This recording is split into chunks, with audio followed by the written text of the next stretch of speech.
રાજકોટ તાલુકાના ઢાંઢિયા ગામમાં પૂરતો વરસાદ નહીં પડવાના કારણે સીમમાં ઘાસચારો નહીં મળતા ગામના માલધારીઓ ઢોરને હિજરત કરાવવા મજબૂર થયા છે।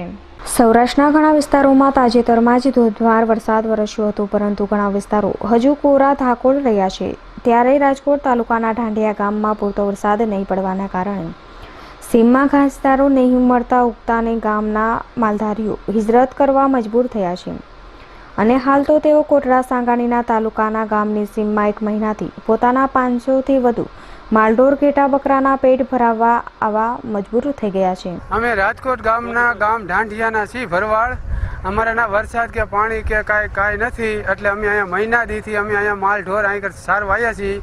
500 થી 600 અમારી પાસે ઘેટાથી બકરા છે, એટલે અહીંયા કોટડા સાંગાણી જિલ્લાના અમે અહીંયા ઘાસ સારો પાણી અહીં મળે છે।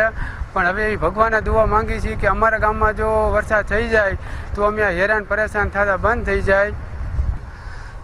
અમે રાજકોટ જિલ્લાના ગામ ઢાંઢિયાના છે, તે અમારે વરસાદ નથી, મહિને એકથી અમે હેરાન છે। 600-700 માલ અમારા કાકા દાદા અમે બધા અમારા ભાઈ છોકરું પરિવાર બધો અહીંયા હેરાન છે। સાંગાણી કોટડા ના જિલ્લામાં અમે અહીંયા રહેલાન છે, અમને માલધારીનો સહકાર થોડો મળે છે। અહીંયા તે વરસાદ કરીને ભગવાનને એવી પ્રાર્થના કરી છે કે વરસાદ થઈ જાય, અમે હેરાન થતા બંધ થઈ જાય।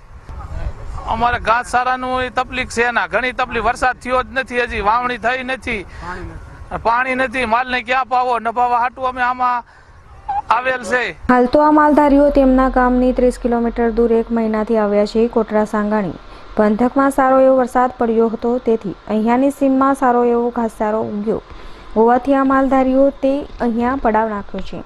જ્યાં સુધી તેમના ગામમાં સારો વરસાદ નહીં થાય ત્યાં સુધી આ સીમમાં ઘાસચારો નહીં ઉગે ત્યાં સુધી તેમને અહીં ખૂબ જ મજબૂરીથી રહેવું પડશે। હાલ તો તેઓ કુદરતને પ્રાર્થના કરી રહ્યા છે કે તેમના ગામમાં વરસાદ પડે અને તેઓ તેમના માલઢોરને લઈને પરિવાર સાથે પોતાના વતનમાં પરત જાય। Kalpesh Jadav, V news, Kotda Sangani, Rajkot.